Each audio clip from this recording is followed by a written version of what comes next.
Don't let them in. Addiction took our mother slowly, rocked her through it and sung her to sleep, sunk deep into the mattress on her bed. When her back teeth fell out, she left them on the side of the bathtub. I was 7, and I kept them in a matchbox, the missing pieces of her kept safe, so she wouldn't be lost forever. So maybe one day we could put her back together. Our house fell down around us, and we tried our best to raise ourselves. The ceilings had water damage and the bottom stairs had dry rot, and in the winters the radiators would bleed rust. But it was still our house, and Annie made it a home. My sister Annie mothered me, with lopsided band-aids on bruised knees and lukewarm microwave meals. She told me ghost stories and didn't mind when I crawled into her bed later on, too scared to sleep alone. She taught me to dance, barefoot on the living room carpet, music channel on full volume on the TV, shaking our hips before they were fully grown. She always let me shower first so the water was hot, never complaining when she had to make do with cold. She brushed my hair every day before school, even when I screamed and hit her when she caught the tangles. Annie was dark-haired like her father, whoever he had been, but I was blonde. Annie was desperate to be blonde too, like Marilyn Monroe and Mom.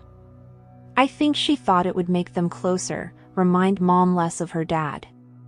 I'd give anything for her to have her hands in my hair one more time, even if it hurt.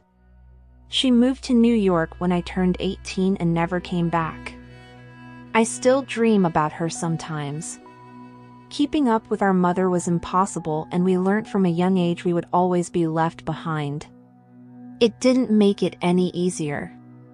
When she was drinking light, she would wake us up at 3 a.m. with pancakes, dripping in cherry syrup.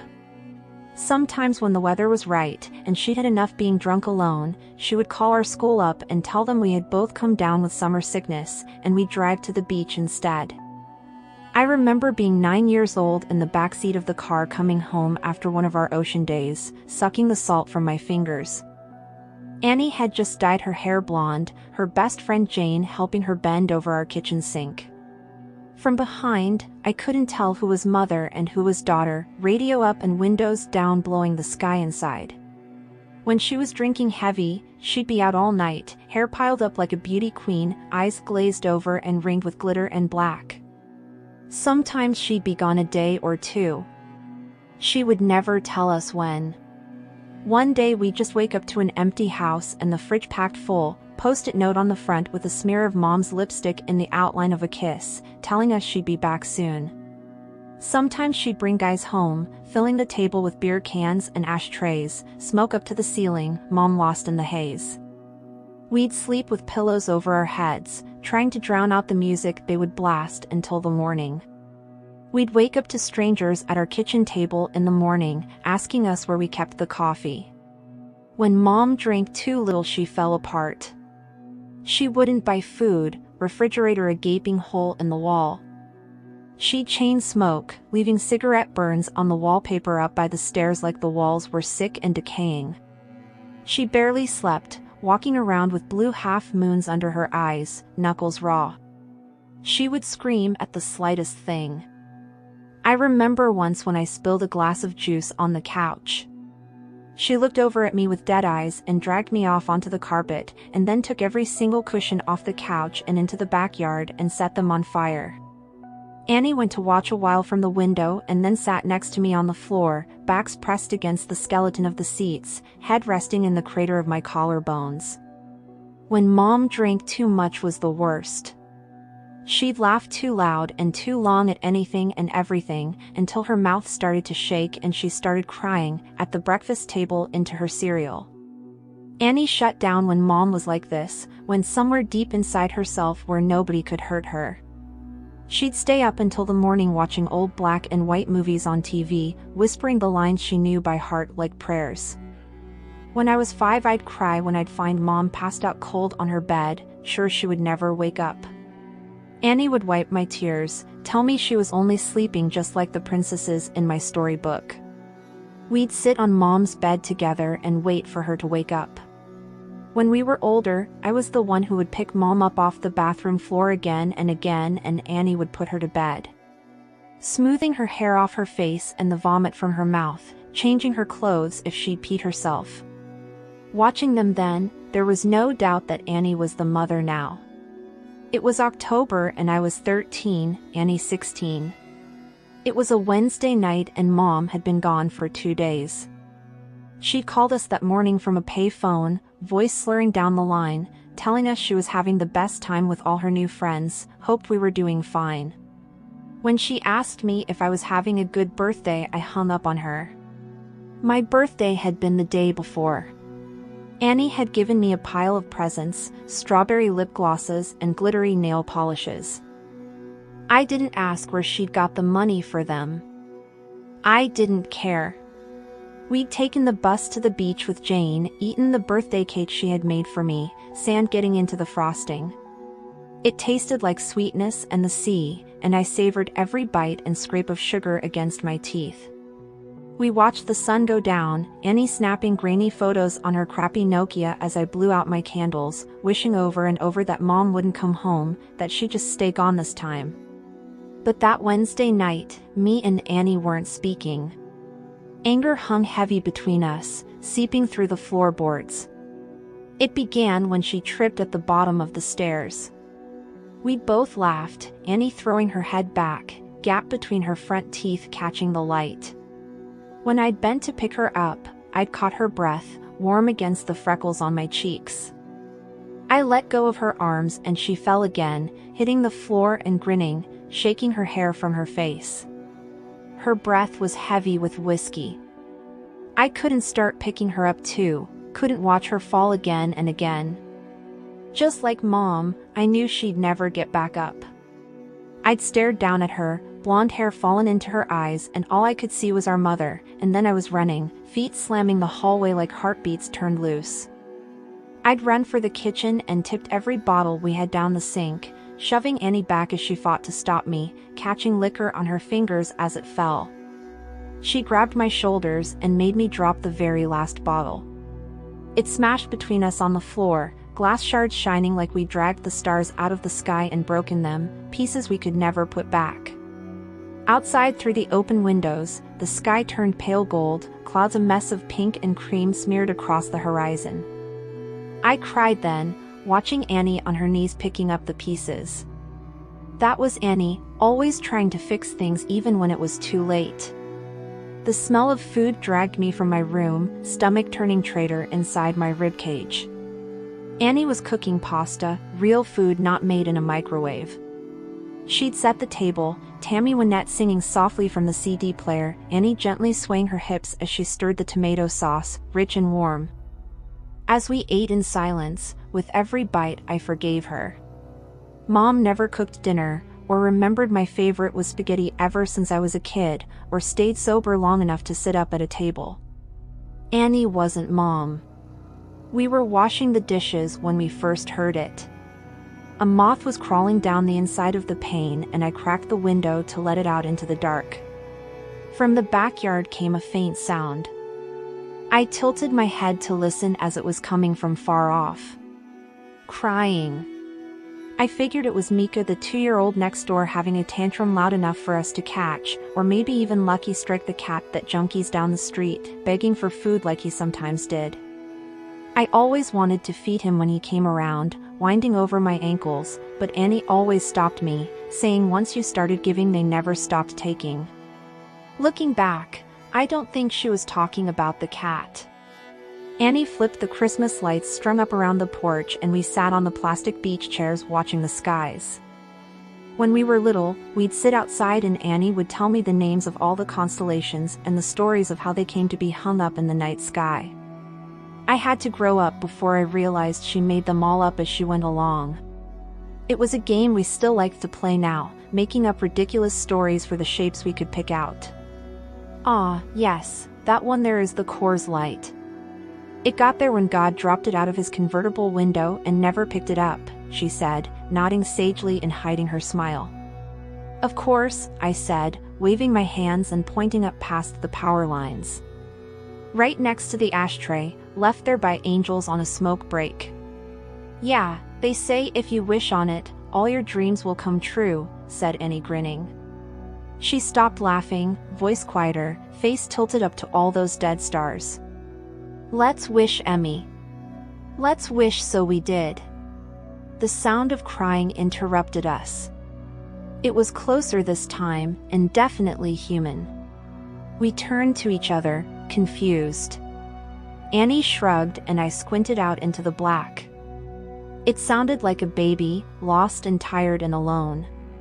"It must be Mika," I said, slowly getting to my feet. "Maybe he walked around the back. Do you want to call Connie and tell her we'll bring him over?" Annie didn't reply, and I sighed, rolling my eyes. "Guess I'll do everything then." I stepped off the porch, grass soft against my heels. The air smelled like it might rain, fresh and clean and growing. A promise unfulfilled. Annie's voice was strained. I turned to her, smiling. It died on my face when I saw the look on her own. Get inside now." She was staring out into the dark, past me, opening the door with one hand behind her, fingers fumbling on the catch. I froze, barefoot in the dirt. I'd found what she was looking at. In the bushes by the back fence was a person, crouched with their knees tucked up neat under the chin, arms wrapped around legs. Their mouth hung wide, softly opening and closing as he cried. Like a child, lost in the dark. Not like a child, but as someone pretending. Mimicking the sound, open and closed out in the blackness. Suddenly they straightened, snapping upright face still hidden by the black. They were tall and thin, too thin to be a normal person. Panic made me move, animal instincts left over from the days we lived up in the trees carrying me forward. I was faster than Annie, dragging her inside and slamming the door behind us, hearing it bounce on its hinges as I locked it. We watched as the person slowly walked towards the house, steps deliberate and long. Annie reached for my hand, holding me tight and turned me to face her, holding my shoulders. "Don't turn around, Emmy. Don't turn around." Instinctively I started to look over my shoulder out into the darkness. Annie grabbed my face, hard, and shook her head. I knew then she was serious. Her voice cracked, and she cleared her throat, gripping my hand tight enough to hurt, nails digging in, grounding herself. I looked down at our fingers interlocked, both of us grown from the same bones. "I'm gonna call the cops and everything is going to be," her voice faltered, stuttering. Tears spilled over her lashes, dripping like the promise of rain. Annie never cried. "Your phone's on the porch," she whispered, and bile crawled its way up my throat.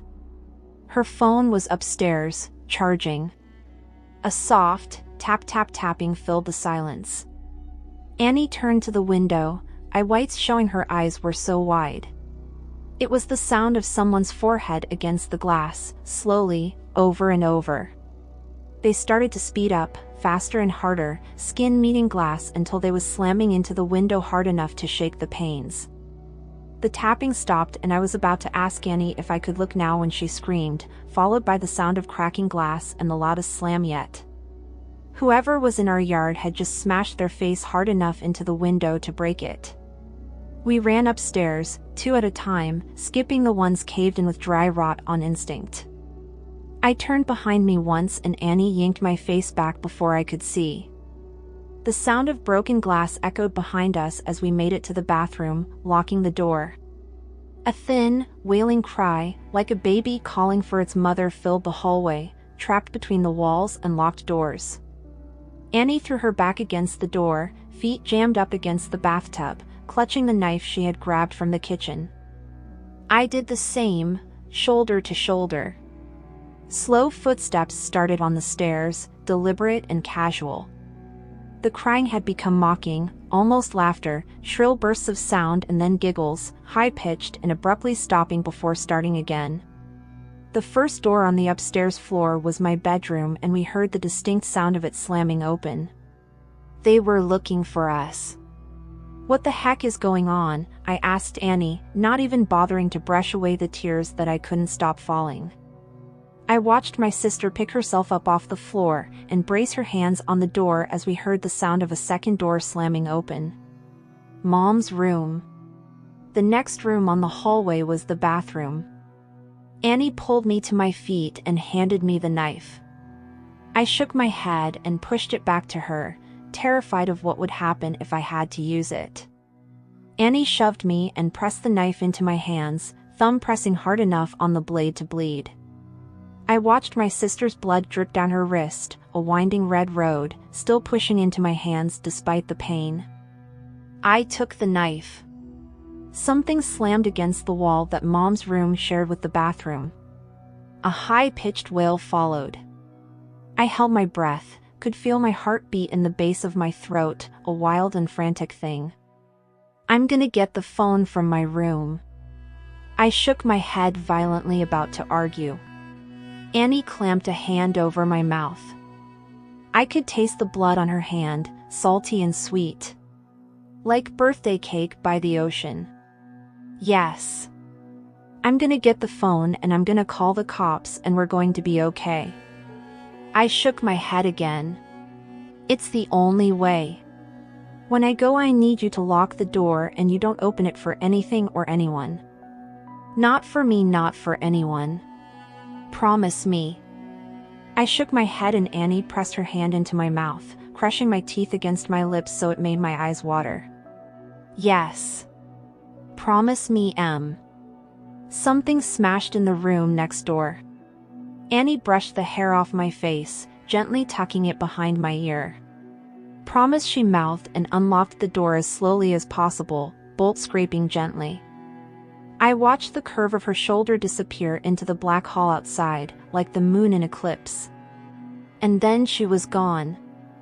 I couldn't move or breathe for a second, and then I slammed the bolt shut just as something bounced off the outside of the door.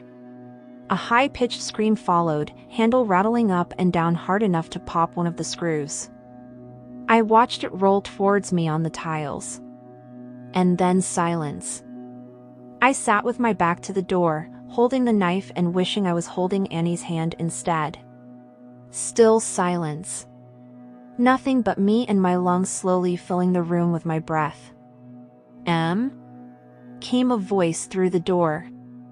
I started, hands gripping the knife. "Honey, what's going on?" "Mom," my voice cracked. "Mama, is that you?" I wrapped my arms around myself, shaking, trying to keep myself still. "Sweetie, it's okay, just open the door. It's okay, just let me in." The handle rattled again, gentler. "Just let me in, it's all okay." She banged on the door and I took my handle of the bolt. "Honey, I'm sorry. I'm sorry I missed your birthday. I'm sorry, I'm such a terrible mother. Please," her voice broke and she started to cry. "Just let me in, baby, I'm so sorry." I screwed my eyes shut. She sounded so sad and so lost.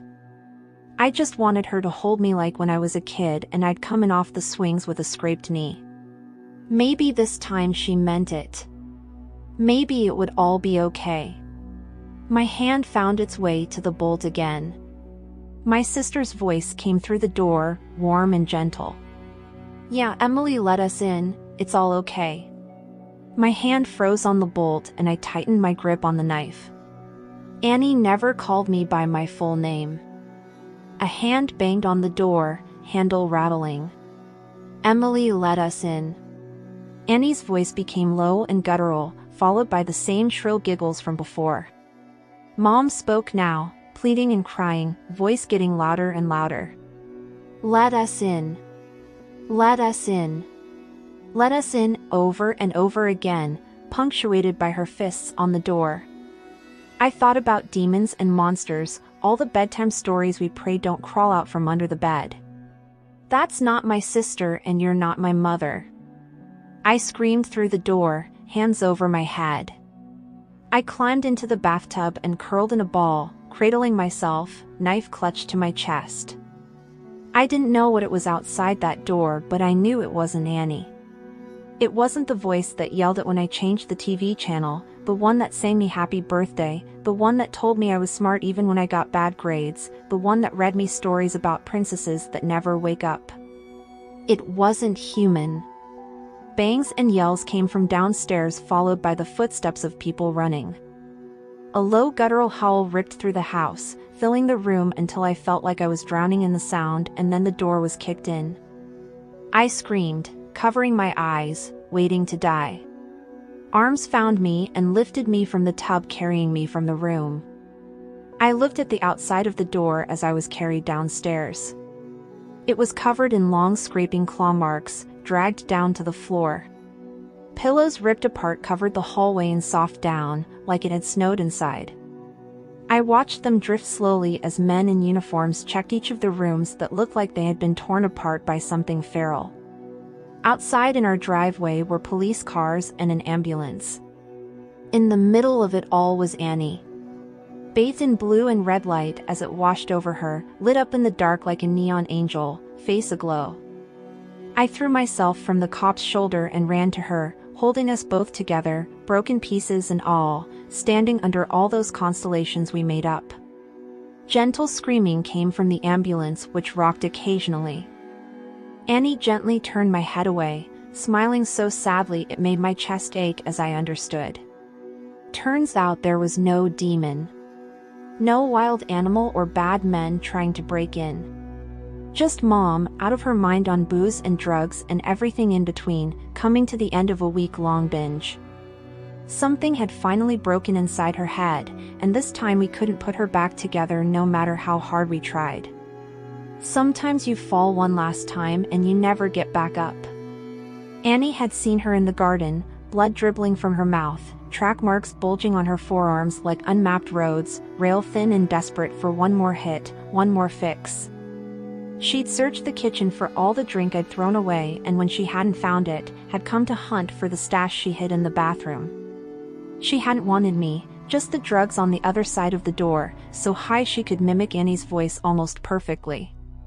Turns out the real monsters are the ones that eat you alive slowly, the kind that come in a bottle or a needle or at the end of a long list of reasons why you can't get out of bed in the morning. Sometimes the monsters are the ones that raise you or love you the most. But it's up to you if you let them in.